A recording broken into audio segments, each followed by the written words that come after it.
Oi pessoal, tudo bem? Vamos continuar lendo Há 2000 Anos, esse livro que faz parte da série Romances de Emmanuel, ditados por Emmanuel e psicografados por Chico Xavier.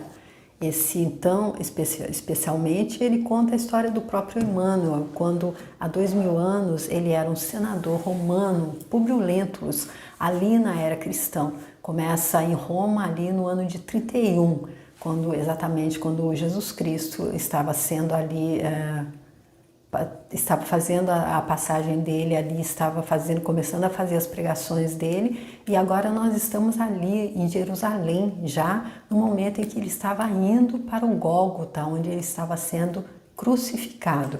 E aí no vídeo passado nós vimos o final do 9º capítulo, que é intitulado A Calúnia Vitoriosa, onde nós vimos que a Lívia, que foi até o palácio do Pilatos, Pôncio Pilatos, que era o governador ali da Galileia, ela foi ali para pedir clemência para Jesus Cristo. Ana e o tio dela, o Simeão, eles pediram a Lívia, porque eles sabiam que ela era mulher do senador, Públio Lentulus, eles pediram a ela que interviesse então ali em favor de Jesus Cristo para que ele não fosse crucificado junto de Pilatos. E a gente sabe que Pilatos ele estava querendo tê-la como amante, ele já tinha demonstrado a ela que ele estava com aquela paixão doentia por ela, não a respeitava como sendo mulher do senador, não a respeitava como sendo uma mulher casada, mãe, e aí ele estava fazendo avanços contra ela,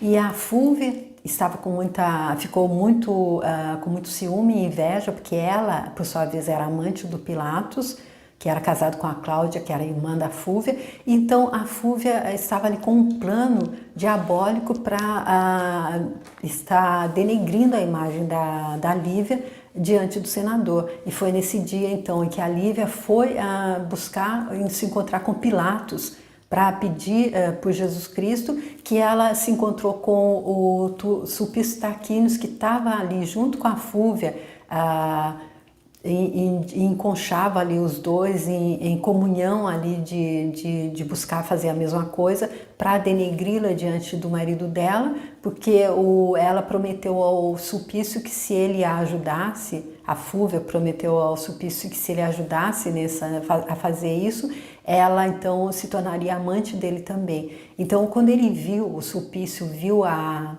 Lívia chegando no palácio do Pilatos, ele a fez entrar pela parte que levava ali à sala onde ele recebia as amantes. Era ali mesmo um covil ali, como se fosse um motel dele ali no palácio, e ele não a levou ali na sala, onde com certeza ela encontraria o marido dela, que tinha sido chamado também por Pilatos para estar então decidindo o destino de Jesus Cristo.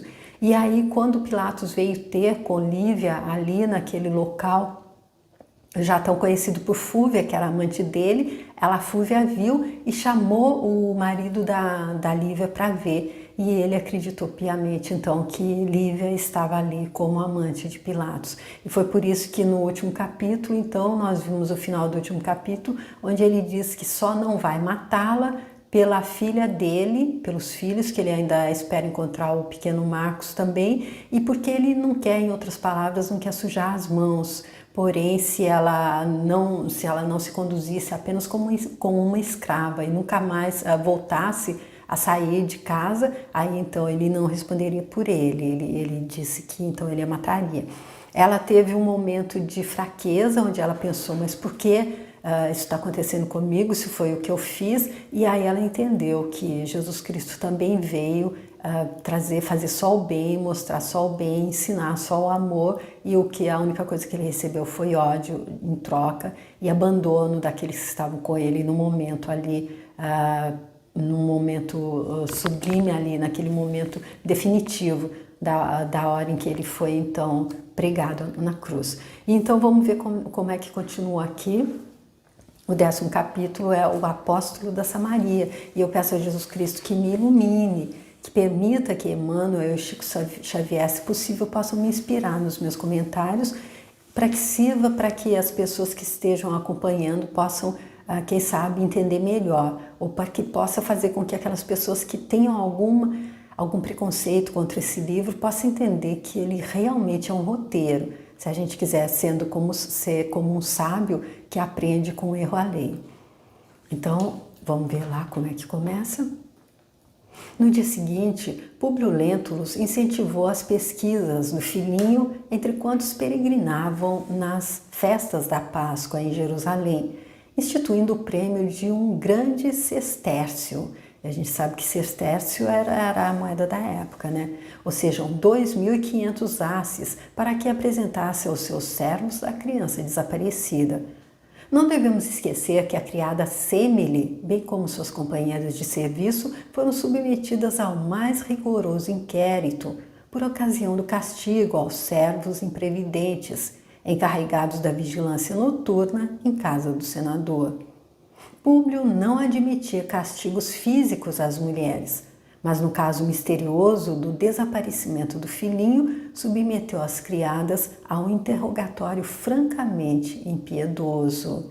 E aqui a gente vê que ele não está aqui de todo tão frio assim, porque exatamente a pessoa responsável pelo rapto, que ajudou no rapto, foi a Semele, essa criada então, que estava ali junto com o André de Gioras, que foi quem raptou o filho dele. Por quê? Porque ele ficou com muito ódio dele, porque ele, o senador Públio, condenou o filho dele, André de Gioras, que era o Saul. Eu disse Salvio nos vídeos passados, eu me desculpo, mas agora já não vou mais errar, é o Saul, o filho do André de Gioras, que foi condenado às galeras, que significava pena de morte, porque era escravidão para sempre ali no trabalho que realmente ele iria morrer. Mas ele acabou sendo vendido no paralelo por pessoas que trabalhavam ali vendendo os escravos mais jovens, e assim ele não foi solto, ele não fugiu como o Públio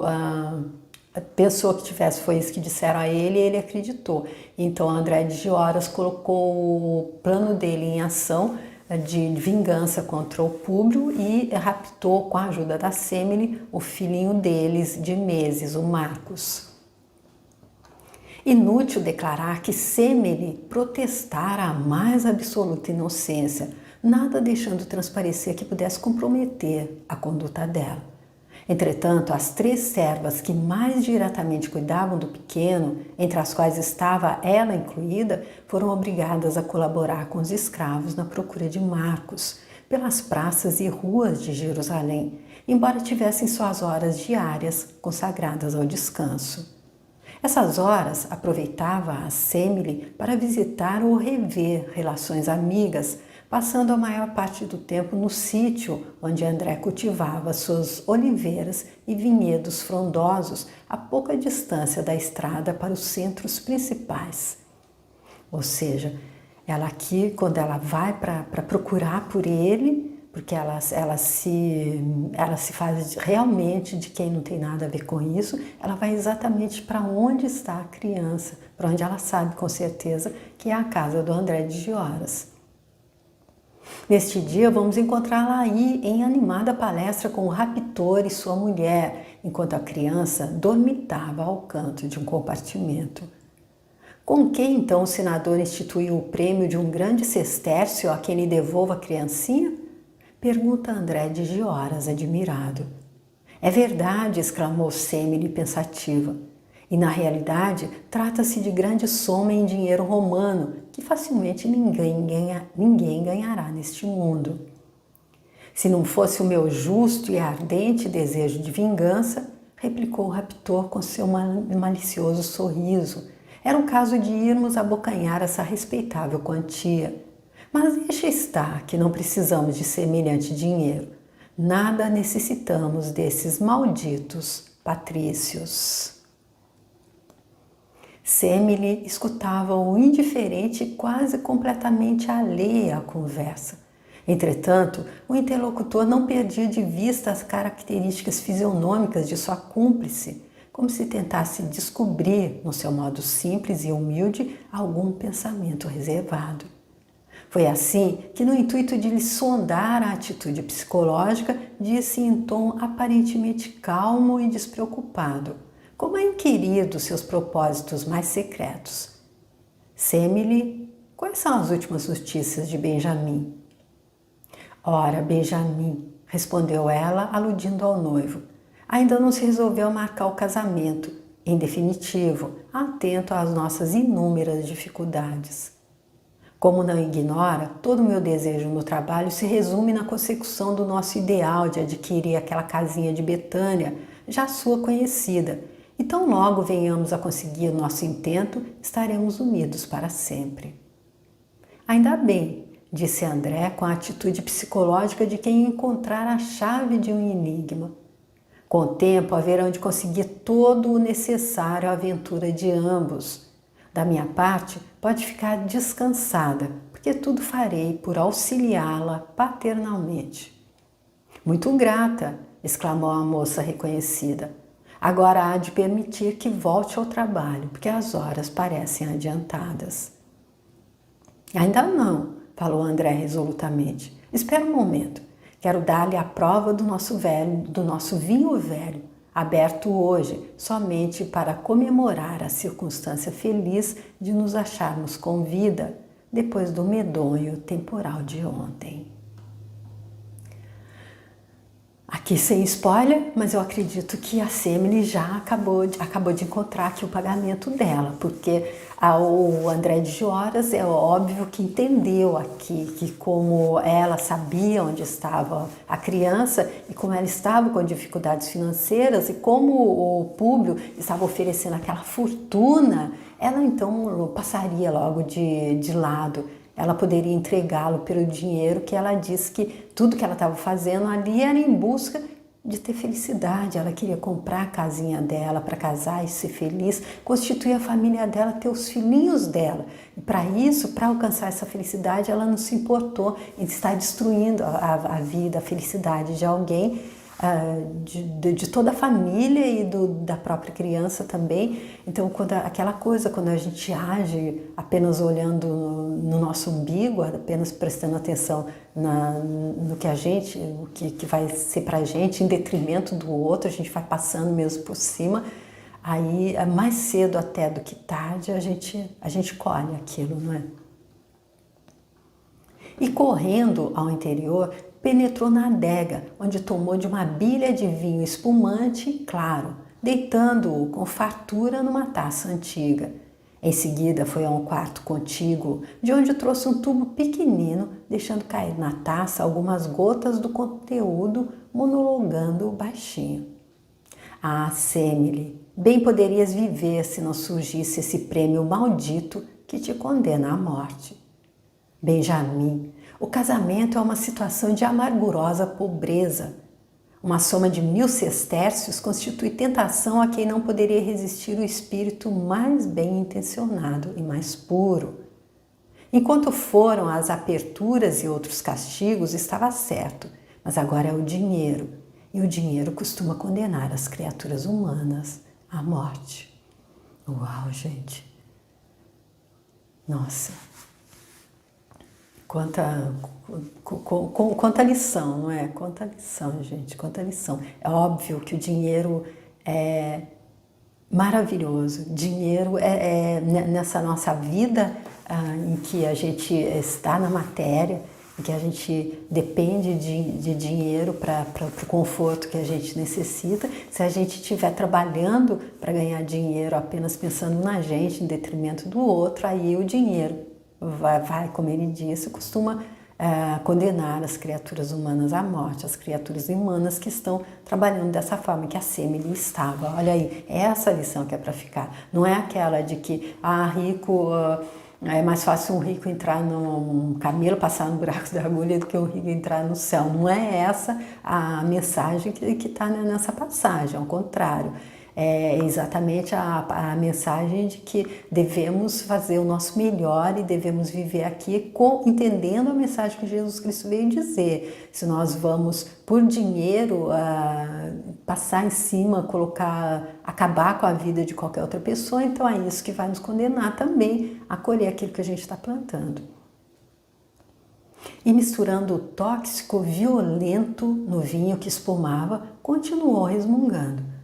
Daqui a 6 horas, minha pobre amiga, estará penetrando o reino das sombras. Que fazer? Nada me resta senão desejar-lhe boa viagem. E nunca mais alguém saberá neste mundo que em minha casa existe um escravo com o sangue nobre dos aristocratas do Império Romano. E aquele bem dizendo, ela está penetrando o reino das sombras, porque ela estava colhendo aqui, nessa realidade, o que ela plantou aqui, mas não é porque ela perdeu a vida, porque ela tomou veneno ali, que ela própria, com a pessoa que ela própria ajudou a destruir a família ali do senador, não é por isso que agora ela já foi justiçada. Não, agora ela entrou no reino das sombras, da forma como eu entendo. É agora então que vai a consciência dela vai mostrar o que ela fez e aí vai levá-la ali para aquele julgamento da consciência, para ver o que é que ela precisa então estar passando, colhendo para estar entendendo. Porque a bondade e misericórdia de Deus não deixa que a gente fique nessa sujeira. A gente se sujou, Ele nos dá a oportunidade de nos limparmos. Em 2 minutos, a desventurada serva do senador ingeria satisfeita o conteúdo da taça, agradecendo a sinistra gentileza com palavras comovidas. Da porta de sua vivenda empedrada, observou André os passos derradeiros de sua cúmplice nas derradeiras curvas do caminho. Ninguém mais pleitearia o grande sestércio oferecido pela desesperação de Lentulus, porque, precisamente à noitinha, quase às 19 horas, Semele experimentou uma sensação de súbito mal-estar, recolhendo-se ao leito imediatamente. Suores abundantes e frios lavaram-lhe as faces, já descoradas, onde se notava o pálor característico da morte. Ana, que já havia regressado, compungida aos afazeres domésticos, foi chamada à pressa, a fim de ministrar-lhe os socorros precisos, encontrando-a, porém, no auge da aflição que assinalava os moribundos prestes a se desvencilharem do cárcere da matéria. Ana, exclamou a agonizante com voz sumida, eu morro, mas tenho a consciência pesada, intranquila. Semele, que é isso? Replicou a outra fundamente comovida. Confiemos em Deus, nosso Pai Celestial, e confiemos em Jesus, que ainda ontem nos contemplava da cruz dos seus sofrimentos com um olhar de infinita piedade. Sinto que é tarde, murmurou a agonizante nas ânsias da morte. Eu apenas queria um perdão. Todavia a voz intercortada e rouca não pôde continuar. Um soluço mais forte abafara as últimas palavras, enquanto o rosto se cobria de tons violáceos, como se o coração houvesse parado instantaneamente, estringido por incontrastável força. Ou seja, aqui também ela não teve tempo de falar, porque o André de Gioras nem pensou nisso, né? Porque que ela pudesse confessar, já que ela via que ela estava morrendo, ela podia dizer a Ana, sim, eu sei quem foi que a raptou. E aí ele estaria em maus lençóis. Porém, aqui não era para acontecer dessa forma também. Agora eu estou entendendo, a prova é dele, se ele encontrasse o filho dele ali agora, ele não ia passar os padecimentos que ele precisa passar, ele não ia colher, assim como Semele vai colher, assim como o André de Gioras também vai colher, pela vingança dele por causa do filho dele, ele já matou uma pessoa e está transformando a vida de outras de forma tão terrível assim. Então aqui ela não teve, e antes, voltando ainda, teria que ser dessa forma, porque se ela também tivesse se arrependido antes, ela não teria nem voltado ali na casa dele para se arriscar a ser envenenada como foi. Ela teria ficado no remorso dela ali mesmo, na casa onde ela trabalhava, na casa do Públio, e ali ele não teria como oferecer o vinho envenenado para ela, não é? Porém, ela fez e não demonstrou nenhum arrependimento, não tinha arrependimento nenhum, ela só pensava que ela queria poder comprar a casa dela e ser feliz no casamento dela, ter os filhos dela e ser feliz. Ana compreendeu que era o fim e suplicou a Jesus recebesse em seu reino misericordioso a alma da companheira, perdoando-lhe as faltas graves que, por certo, haviam dado motivo às palavras angustiosas dos últimos momentos. Chamando um médico a exame cadavérico, verificou no empirismo da sua ciência que Semele expirara por deficiência do sistema cardíaco e, longe de se descobrir a verdadeira causa daquele fato inesperado, o segredo de André de Gioras se envolvia nas sombras espessas do túmulo. Ou seja, naquela época não era como é hoje, que se uma pessoa for envenenada, é fácil chegar ali no hospital e já fazer ali os exames e isso fica comprovado. Aqui, então, ele foi deficiência cardíaca e pronto, nunca mais ninguém poderia descobrir todo o segredo do André, foi enterrado com ela.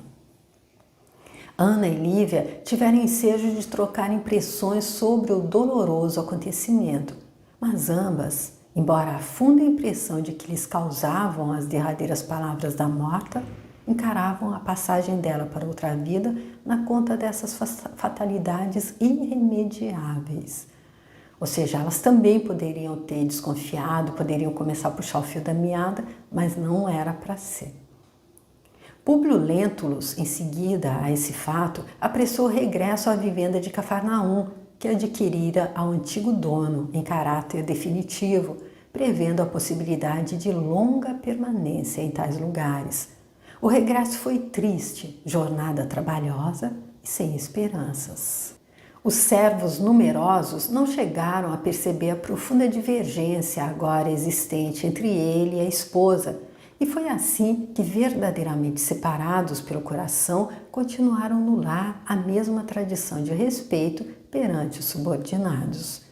Depois de alguns dias de sua segunda instalação na cidade próspera e alegre, onde Jesus tantas vezes fizera soar doces e divinas palavras, o senador preparou copioso expediente para o amigo Flamínio, bem como para outros elementos do Senado, enviando Comênio a Roma como portador de sua inteira confiança. Odiando a Palestina que tantas e tão amargas provações lhe reservara, mas preso a ela pelo desaparecimento misterioso do pequenino Marcos, o senador solicitava a Flamínio a intervenção particular dele para que o tio dele, Sálvio, o tio do senador, regressasse à sede dos serviços dele na capital do império, tentando livrar-se da presença de Fúvia naqueles lugares, porquanto lhe dizia o coração, na intimidade do pensamento, que aquela mulher tinha uma influência nefasta no destino dele e no da família dele. Ao mesmo tempo, saturado de terrível aversão pela personalidade de Pôncio Pilatos, punha um amigo distante a par de numerosos escândalos administrativos que ele, após o incidente da Páscoa, resolvera corrigir com o máximo de severidade. Prometia então a Flamínio Severus conhecer mais de perto as necessidades da província, a fim de que as autoridades romanas ficassem cientes de graves ocorrências na administração, de modo que, em tempo oportuno, fosse o governador removido para outro setor do império, e prometendo relacionar sem demora todas as injustiças da atuação de Pilatos na vida pública, em vista das reclamações reiteradas e consecutivas que lhe chegavam aos ouvidos de todos os recantos da província. Nessas cartas particulares, pedia ainda ao amigo as providências precisas a fim de que lhe fosse enviado um professor para a filhinha, abatendo-se, contudo, de referir-se aos dolorosos dramas da vida privada, com exceção do caso do filhinho, por ele citado nesses documentos como causa única da sua demora indefinitiva em tais lugares. Então aqui a gente vê as providências que o Públio, então, como senador ali que ele era, como ele era a autoridade máxima ali e agora ele queria ficar até resolver o caso do filho dele desaparecido, e como ele acredita piamente que a Lívia é amante do Pilatos, e como ele sabe que a Fúvia sabe disso e que ela teve toda essa maldade de estar contando para ele, ainda que a mulher dele tenha cometido esse delito tão terrível, ele vê que a Fúvia também teve influência nisso, E ele pede então, escreve ao amigo dele lá em Roma, para então estar pedindo que o tio dele, que é o marido da Fúvia, seja remanejado para a capital, para Roma, e assim ele fica livre da Fúvia, e ele também vai passar todas as coisas que não estão corretas na administração do Pilatos, já que é o Pilatos que é a amante da mulher dele, de acordo com o que ele entende. E ele só não conta tudo isso para o Flamínio, dizendo que ele vai ficar apenas contando sobre o rapto do filho dele, do Marcos. Comênio partiu de Jope com o máximo de preocupação, obedecendo rigorosamente às ordens dele e atingindo Roma daí a algum tempo, onde faria chegar aquelas notícias às mãos dos seus legítimos destinatários. Em Cafarnaum, a vida corria triste e silenciosa. Públio apegara-se ao seu arquivo volumoso, aos seus processos, aos seus estudos e às suas meditações, preparando os planos educativos da filha ou organizando projetos concernentes às suas atividades futuras, fazendo o possível para reerguer-se do abatimento moral em que mergulhara com os dolorosos sucessos de Jerusalém.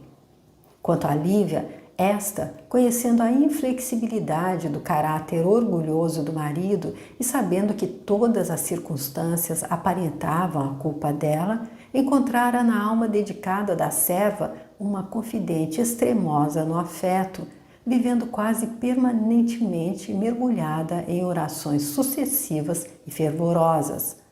Os sofrimentos experimentados patentearam-se-lhe no rosto, revelando profundos vestígios nos sulcos da face descorada. Os olhos, todavia, demonstrando a têmpera e o vigor da fé, clareavam-lhe as expressões fisionômicas de brilho singular, apesar do seu visível abatimento. Em Cafarnaum, os seguidores do Mestre de Nazaré organizaram imediatamente uma grande comunidade de crentes do Messias, tornando-se muitos em apóstolos abnegados da doutrina de renúncia dele, de sacrifício e de redenção. Alguns pregavam como ele na praça pública, enquanto outros curavam os enfermos em nome de Jesus Cristo.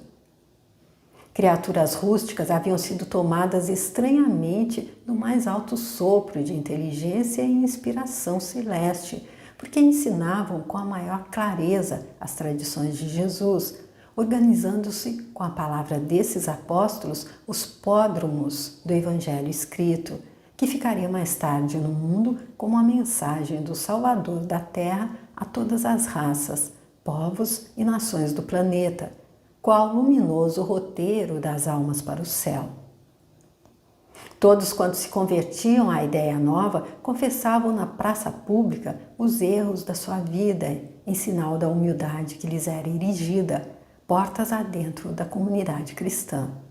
E para que o meigo profeta de Nazaré jamais fosse esquecido em seus martírios redentores no Calvário, o povo simples e humilde de então organizou o culto da cruz, crendo fosse essa a melhor homenagem à memória de Jesus Nazareno. Lívia e Ana, no seu profundo amor ao Messias, não escaparam a essa adesão natural às tradições populares. A cruz era objeto de toda a veneração e absoluto respeito delas, não obstante representar naquele tempo um instrumento de punição para todos os criminosos e celerados. Ana continuou a frequentar as margens do lago, onde alguns apóstolos do Senhor prosseguiam cultivando as lições divinas dele, junto dos sofredores deserdados da sorte. E era comum verem-se esses antigos companheiros e ouvintes do Messias como pegureiros humildes, atravessando estradas agrestes no mais absoluto desconforto, a fim de levarem a todos os homens as palavras consoladoras da Boa Nova. Tipos impressionantes de homens simples e abnegados percorriam os mais longos e escabrosos caminhos, de vestes rotas e calçando alpercatas grosseiras, pregando, porém, com perfeição e sentimento as verdades de Jesus, como se as fontes ou as frontes humildes deles estivessem tocadas da graça divina. Para muitos deles, o mundo não passava da Judéia ou da Síria, mas a realidade é que as palavras deles, desassombradas e serenas, iam permanecer no mundo para todos os séculos.